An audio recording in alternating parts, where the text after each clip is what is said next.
Good evening, ladies and gentlemen, and welcome to this evening's meeting of Cabinet. First of all, just some housekeeping. The fire evacuation procedure. First of all, there are no fire alarms scheduled for this evening's meeting. Therefore, if the fire alarm sounds, please evacuate the building immediately. The fire exit is located at the side of this room. Exit through reception and meet in the War Memorial Park. This meeting is being webcast live on the internet. Just check, and will be available to view on YouTube after the meeting. Mobile phones, if I could ask everybody present, please to switch your mobile phone onto silent or to turn it off. That would be greatly appreciated. Thank you. So, first agenda item for tonight is apologies for absence. I'm expecting Councillor Leaches, so let's note it down as lateness. Oh, here we go. And declarations of interest, anybody? No. Urgent matters for this evening's meeting. I do have one, which I've deemed urgent due to just the sheer number of emails that I've had from residents, which is due to the planning inspector's recent decision notice on the Bramley Solar Farm. I have been asked by the ward councillors, Councillor Robinson, Councillor Durrant and Councillor Tomlin, to ask officers to explore again the possibility of a judicial review of the planning inspector's decision. Having reviewed the appeal decision, it is not considered that there are any grounds for such a challenge that the council would be seeking to pursue. This does not preclude another party from doing so, but this would have to be subject to their own legal advice.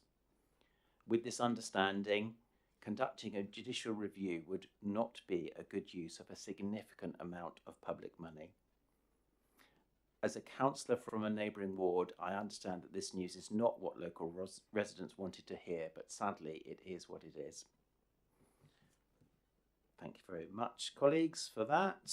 So we'll be moving on to our significant item, which is item 4, which is the calling of Cabinet decision, Leisure Park adoption of the master plan. We have 3 visiting speakers this evening. We have Councillor Bowes, Councillor Morrow and Councillor McCormick. You will all have 4 minutes each to speak. You don't get any supplementary questions. If I could ask Councillor McCormick up first. Good evening, Andy. Welcome. You know how this goes. I'll put the timer to start your 4 minutes as soon as you start speaking, and I'll remind you when you have 1 minute up.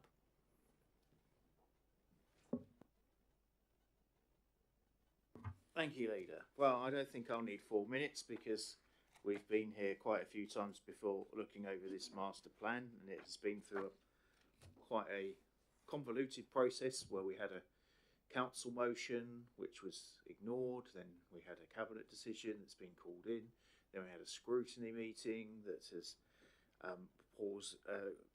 referred this back to cabinet for reconsideration, and in the meantime we've had a press release that's going on about this Great Wolf proposal next door, and there are similarities in some of the offer that is going to be proposed with this Great Wolf proposal, not least a leisure pool with flumes and things like that. So I have one simple question really. To what extent does this Great Wolf proposal impact on our master plan, and should we therefore be reconsidering the master plan or maybe even enlarging the scope of the master plan to consider this new facility? And that's the main question I'd like to ask, and I think the main point of discussion that I would like to see addressed this evening. Thank you. Thank you, Councillor McCormick. Councillor Isaac, did you want to respond to that? Yeah. So the interest from Great Wolf is going to Cabinet on March the 7th, so this is a bit premature, and it really doesn't directly affect what we've been asked to address tonight. With my first reaction, I think though, if in the interest of trying to give some response to it, clearly there's the interest from Great Wolf in building an indoor Gov Centre could be extremely positive, and it could encourage more leisure operators to look at the opportunity of bringing their business to our leisure park to be alongside and complementary with a water park. But there's a long, long way to go on this, particularly in relation to the in relation to Great Wolf, in terms of planning and so forth. So I think that one has to be very cautious about this. We have, as an administration, though, made it absolutely clear that whatever happens in relation to Great Wolf, we are committed to developing a new council-funded aquadrome on the leisure park, and that doesn't change. And so I can only think that interest from Great Wolf would be complementary and encouraging to others who already, based upon the interest we've had from our marketing of the leisure park, are extremely interested in coming to Basingstoke and bringing their leisure attractions to our borough. Thank you, Councillor Isaac. Thank you, Councillor McCormick. If I could call up Councillor Morrow, please.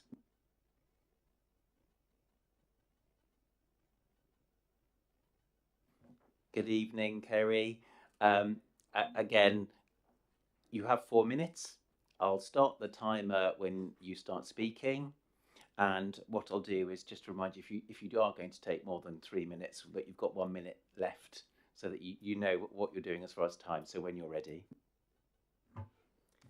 Thank you, Chair, and good evening, Cabinet. My main reason for being a councillor is to encourage community engagement and to get young people interested in politics. My hope is that one day there'll be less of a stigma to the word politician, and the majority of the public will vote and discuss how the country is run. I hope more people take an interest in the local borough.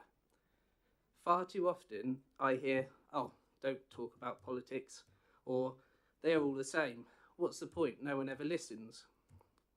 The Leisure Park Master Plan is a really good opportunity to challenge these views. Councillors can meet their residents and discuss something exciting. It's also a great opportunity to work cross-party towards a shared goal and dampen down the tribal nature of politics. I fully support the setting up of a task and finish group to discuss opportunities on the leisure park and to explore the evidence for different options. Recently, whilst browsing the Tadley community pages, I came across a petition for a climbing wall at the leisure park. The creators of this petition travelled to Southampton to find a facility that meets their need. We could have that draw in Basingstoke. The petition has already reached 1,000 signatures. We could further explore this option if we set up a task and finish group. In Tadley, we are in the process of renewing our skate park. There are some advanced BMX riders in Tadley who would like an advanced facility for skaters and BMX riders at the leisure centre. It may not be viable, but it's worth exploring. It's also a great opportunity to listen to a growing BMX and skating community. Both the climbing wall and indoor skate park could really put Basingstoke on the map as elite attractions. I am asking the Cabinet tonight to support the creation of a task and finish group. The future of the leisure park and what goes in there is an exciting subject. Let's give councillors a chance to engage with the residents about this subject. Let's encourage our residents to engage with us. And let's start challenging some of the negative narratives I mentioned at the start of my speech. Thank you for listening. Thank you, Councillor Morrow. I don't know, Councillor Isaac, if you wanted to respond to that. Yes, well, I agree with Councillor Morrow. We want to encourage young people to have an interest in politics, particularly at Basingstoke level, and I'm all for councillors working together. When I address the agenda item later, I will be referring to the level of engagement and consultation that's gone on. So I won't do that now. And again, equally, in relation to ideas such as a climbing wall or a skate park, we're aware of those. They have come through to us, and we've paid them attention, and officers have looked into them, and so nothing at this stage, nothing has been determined, but they're very much the sort of thing that I would hope that will form part of the mix. And then, as far as the task and finish group is concerned, it's really something for Cabinet to decide when we get to the point of making a decision.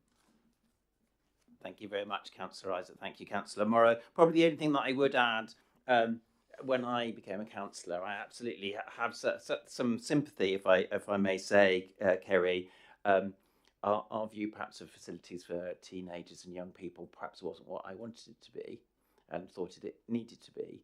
And actually, some of those battles are relatively small. And if I thought about my personal experience, one of those battles was about skate parks. It was absolutely about skate parks. And actually, we had installed metal-framed, wooden-filled skate parks, which young people, frankly, didn't want to use. So I think, one of my big successes, I would like to think, is actually this authority has changed its view of how it sees facilities for teenagers and young people. We now have concrete skate parks. They are the things that young people want to use. They do bring out really well-skilled, high-performing, small business creating young people who know how to manage their own facilities, manage their own behaviour, which are things that often we have ambitions for but don't rarely achieve. So I would hope that we can learn from our experiences from the Rooksdown concrete skate park, from the skate park refurb that was done in concrete in the War Memorial Park and the pump track, to absolutely make sure that the leisure park is something for everybody. So I'm quietly quite excited about the opportunities that the leisure park investment has for delivering lots of those things. So thank you very much for coming along. I wish more councillors came to Cabinet. Thank you. Councillor Bowes.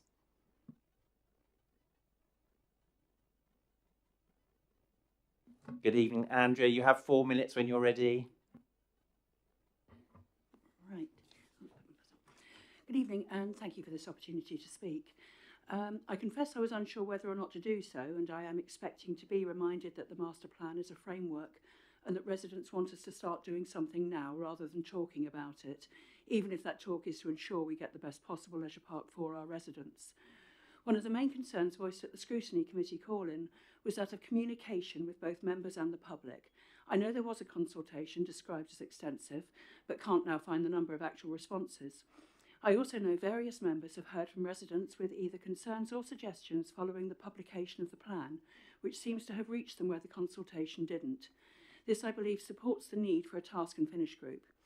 I am also concerned that, despite being told nothing was off the table, that apparently doesn't apply to a stadium, which we were told we couldn't have, so it would appear to be off the table, with not even space left for one in the future.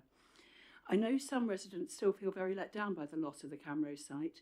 They feel the council profited from their loss and are now still refusing to provide the promised replacement. Whether or not we can include a stadium here, I think some provision for the football club needs to be made. One that doesn't have broken seats and one that doesn't destroy another beloved site. I am aware, of course, of the announcement of a new water park to be built on the golf course next to the leisure park. I wonder what the connotations might be. Is that where those not off the table activities are going? But as the press release assures us we are still getting a new aquadrome, this looks to be aimed at a different market, even with a number of discounted day passes. Without further communication, I don't believe it to be especially relevant to the leisure park master plan, unless perhaps it provides funding for a sports stadium. Given that it has taken more than 10 years and hundreds of thousands of pounds of public money to get to this stage, it's more important than ever that we set up a task and finish group for this project and help prevent another New River false start. Although congratulations on getting it this far so quickly after the New River debacle. Proper scrutiny of the project is essential if we're going to build a leisure park that works for our residents and delivers what they want. I know you must find our comments, the call-in, our objections and suggestions frustrating, and I sympathise with that frustration.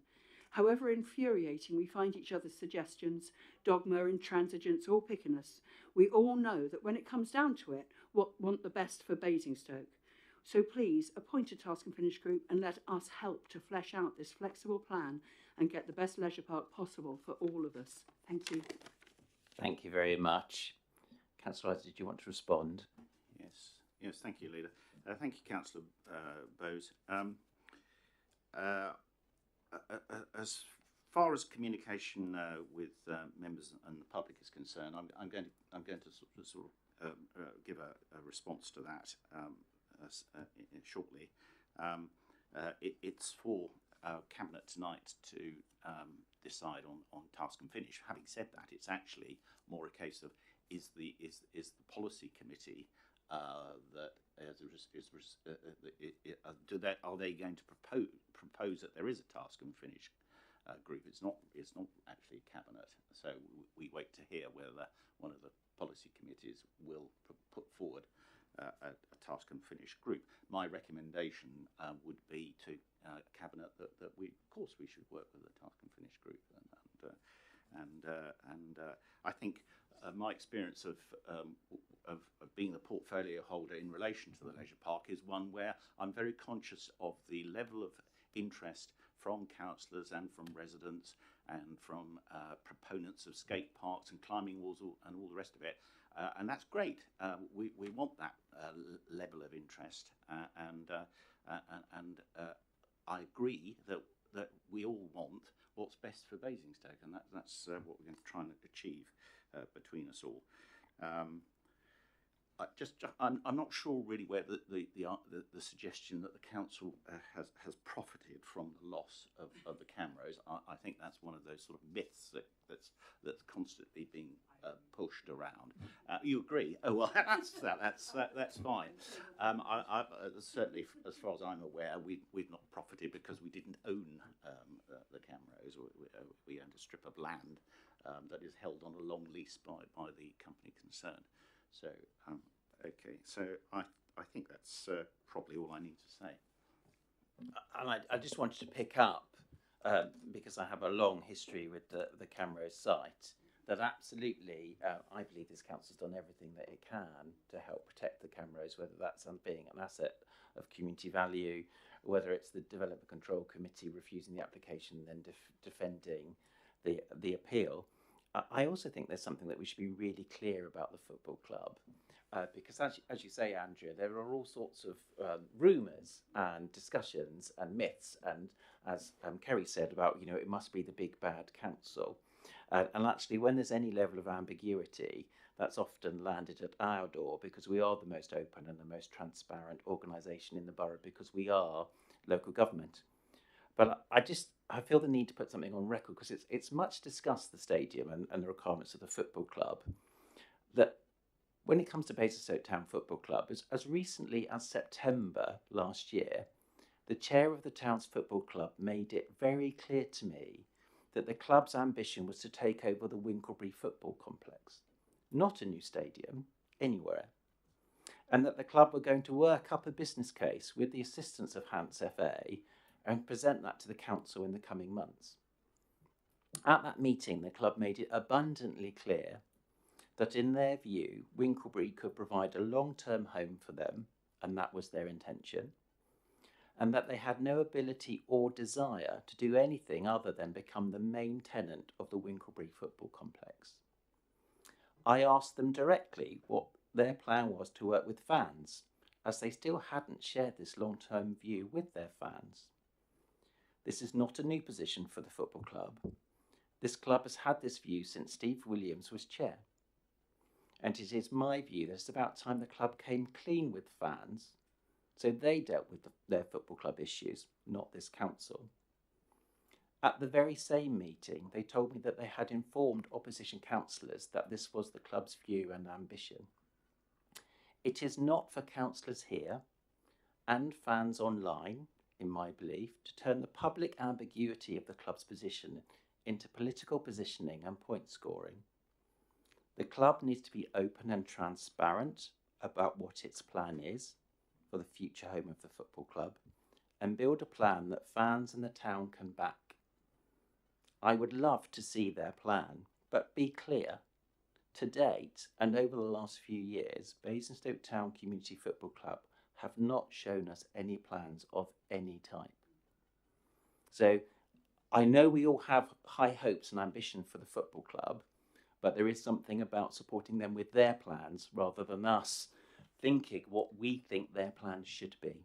But thank you very much for coming to Cabinet this evening. Thank you, Andrea. Thank you very much. I think it's good to get that on record as well.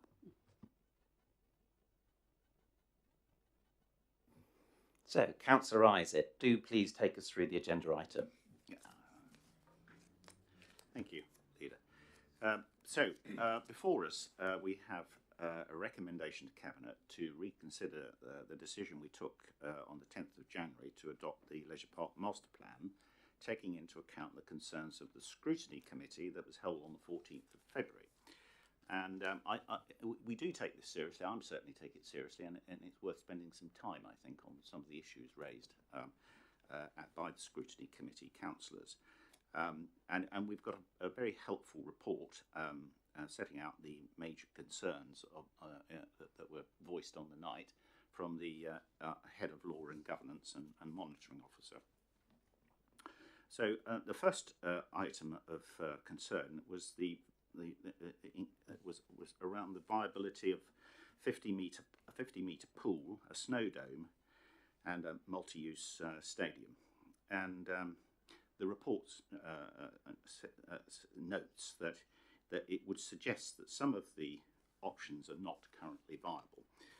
And I found, and I hope councillors on the evening found it very helpful that we had such an eminent expert giving at the committee meeting, the managing director of SLC, Duncan Wood Allen, who I thought was very impressive.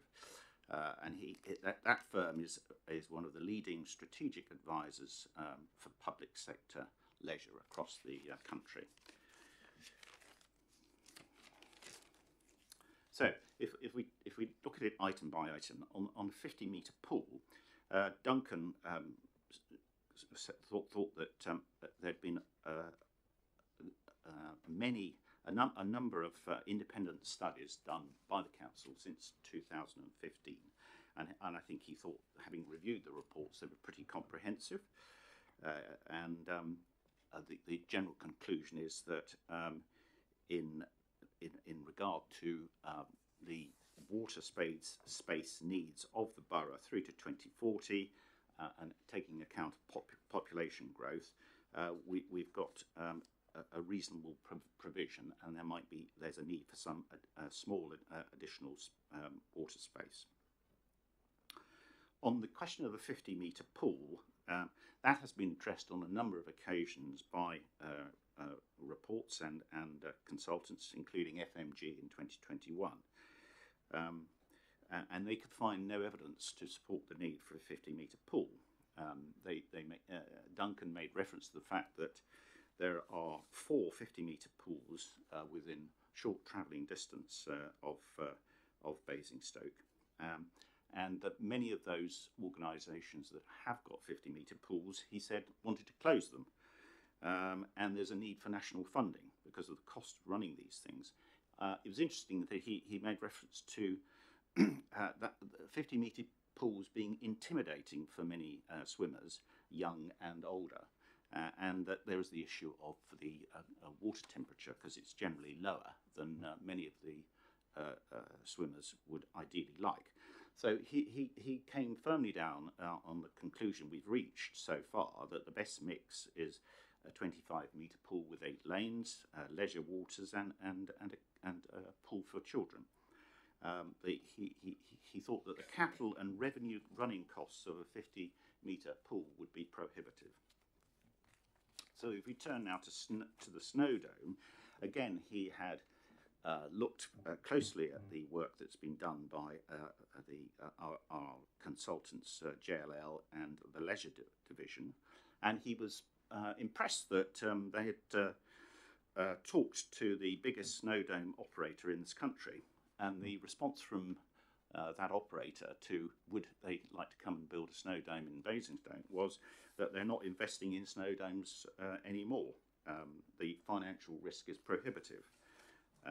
And there's also significant environmental consequences. of having a snow dome, which would be completely fly in the face of our ambitions around net zero. Turning to a multi-use sports stadium, Duncan has been working with one of the other leading consultants on multi-use sports stadiums, IPW, and they were impressed with the work that this council's done on the footprint and the capital costs of a multi-use sports stadium. They looked at the Basingstoke Football Club's position in the league and the number of spectators that it generally attracts to its home games, and I think the view was that there's a need to be realistic. The advice is that a 5,000 seater stadium would only attract, in a Basingstoke context, about 2 concerts a year, because we'd be in competition with open air venues and music festivals, and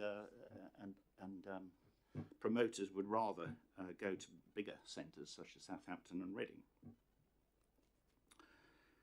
So his view was that it just wouldn't stack up. It would need a huge amount of public subsidy, and there's no guarantee that we would attract the sort of customers we'd want to attract.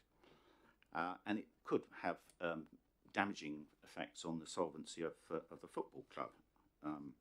So it was not a surprise to him that there was no business case has come forward so far, because it doesn't stack up. But as the leader said tonight, we remain open to receiving a business case from the football club.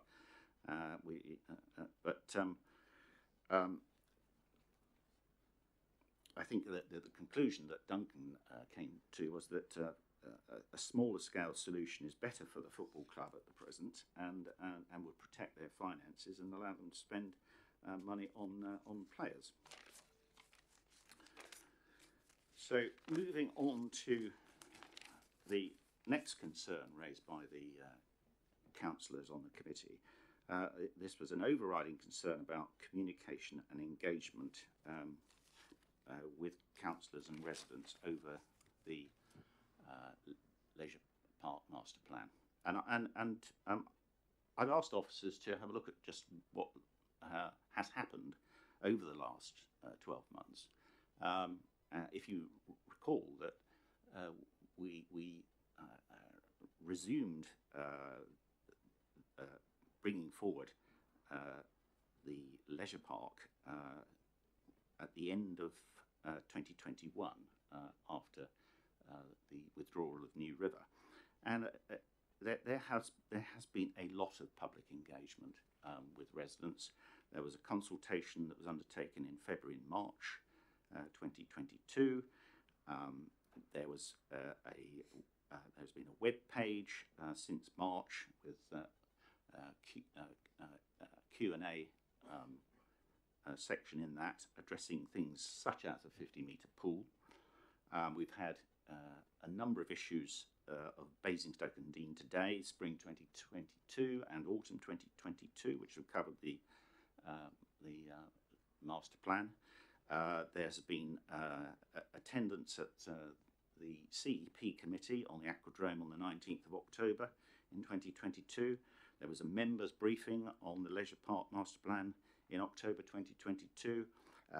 There was I attended a meeting with EPH on the 3rd of November 2022. And there was a members advisory panel consisting of councillors, and that has met 8 times since January 2022. Now, I accept that because of the level of interest in the leisure park, it's impossible to get to everyone, but I do think that demonstrates that we have made considerable efforts to communicate and to listen to councillors and residents. The third issue raised by the committee was a lack of clarity about the meaning of a master plan and a framework. And I accept that there has been some confusion about the word master plan, and a framework might have been a better way of describing it. But it was never intended to be a detailed outline of of who had been selected as a leisure operator, or what uses were going to go on the leisure park. We're not at that stage yet. We've made a lot of progress over the last 12 months. So it is more of a framework. It's a gateway for a means of enabling us to take forward discussions and negotiations with potential leisure operators. But as always, during this process, it's our plan that we'll continue to engage with councillors as these discussions progress. Nothing is fixed apart from the commitment to build a new council-funded aquadrome on the leisure park. The next point that was noted was that the balance between commercial operators and meeting the needs of the community as a whole, and we get that. But bear in mind that any commercial operator only operates successfully if they can attract customers who are willing and able to pay. But if you look at the master plan framework, you'll see that a lot of activities for all sorts of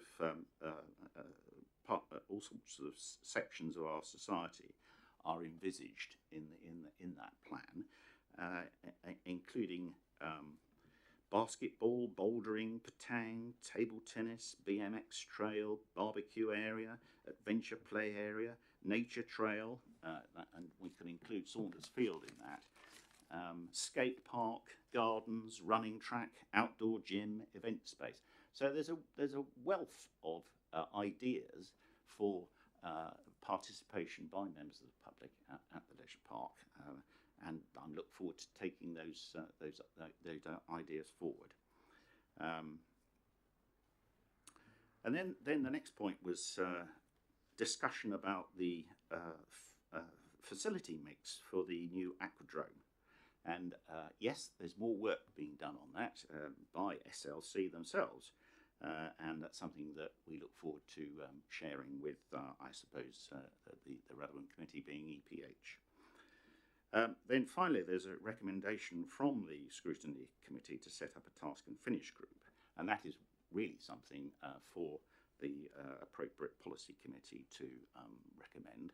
If a committee does recommend such a thing, then I'm very happy to engage with that, and I'm sure officers will do as well.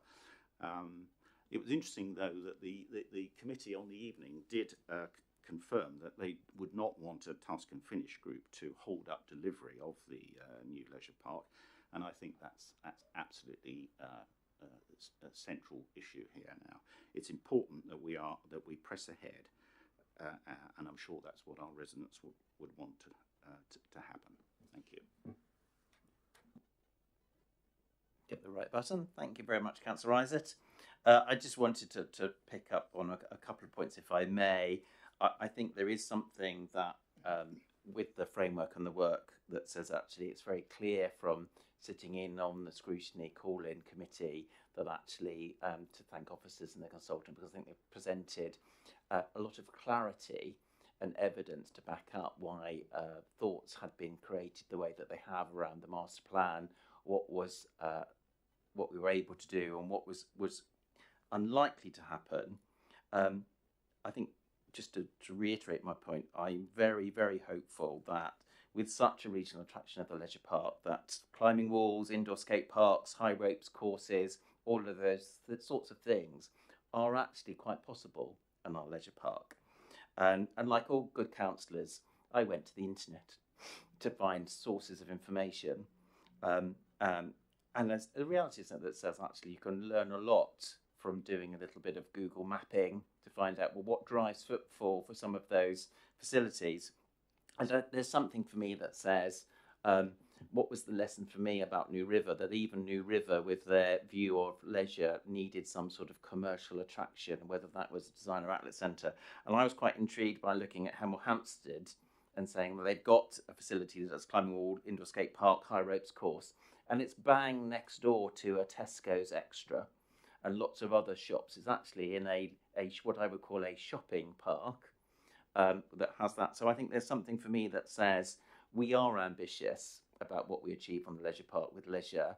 And if we thought about the added benefit of this week's news as far as the prospect of having a Great Wolf resort next door to our leisure park, it does great things to make those things even more attractive, have higher footfall, and make them even more viable. So I think it's actually quite exciting about the whole leisure offer and what that could mean if we get to deliver all of them.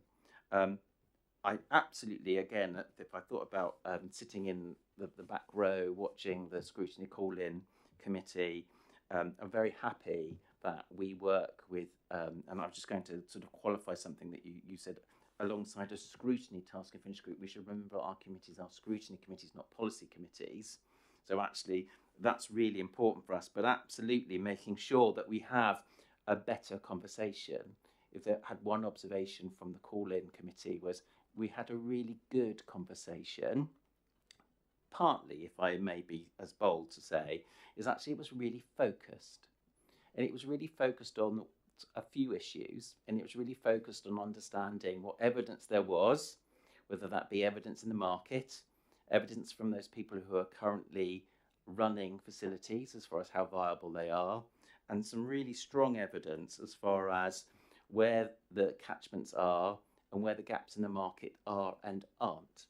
And I think there are some of those things that we need to take into account with making sure that actually the leisure park of the future is truly sustainable, so that we don't end up in the situation that we've ended up currently, where perhaps there have been some underinvestment by some of the operators because perhaps they haven't had the customers that they would have liked 20 years ago today. So thank you for taking us through that step by step. I did enjoy attending the call-in committee. I was just going to ask you what your recommendation was for us as a cabinet tonight, Councillor Isaac. I think that we should take note of the concerns of the scrutiny committee, and we should be receptive if there's proposed task and finish group, but we should proceed as before with the decision that was taken on the 10th of January and adopt the leisure park master plan. Right, so just to be clear, it's the recommendation that we've got in front of us on page 10, which is that Cabinet approve the adoption of the leisure park master plan to guide future development on the leisure park, and that the authority is delegated to the Executive Director of Resident Services and Regeneration following consultation with the Cabinet Member for Finance and Property to agree the delivery strategy. Is that right? Are we agreed with that? Thank you very much for that. I have one question to the officers, which is a process one, which is I don't have an agenda item to agree minutes from the last meeting, but I do have minutes given to me.